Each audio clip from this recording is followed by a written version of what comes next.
நமச்சிவாயம். வெயில் காலம் வந்துடுது. வெயிலோ பயங்கரமா அடிக்கிறது.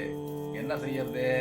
நம்ம உடல் ரொம்ப சூடாயிடும். அப்பேற்பட்ட சூழ்நிலை வரும்போது இந்த மாதிரி ஒரு ஸ்படிகம், ஒரிஜினல் ஸ்படிகம் இந்த லிங்கருத்ராட்சத்தால கிடைக்கிறது. இது 12 mm, இது 8 mm. இந்த மணியை நீங்க போட்டுட்டீங்கன்னா உடல்ல இருக்கிற அத்தனை சூட்டையும் தணிச்சிரும். அவ்வளோ பிரசித்தி பெற்றது. அப்படியே இருக்கு.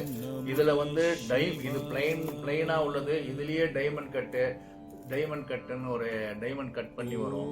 இதுல 8 mm, 7 mm, 6 mm இப்படி பல விதமான மணிகள் இருக்கு.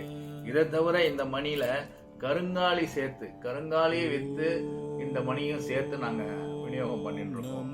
அப்பேற்பட்ட மணிகள் எல்லாம் வாங்கி எல்லோரும் பலன் பெறணும். உடல்ல உள்ள சூடை தணிக்கிறது. இதை வாங்கி ஒரிஜினல் ஸ்படிகத்தை வாங்கி எல்லோரும் வாங்கி பலன் பெற்று நன்மையா இருக்கணும். ஓம் நமச்சிவாயம்.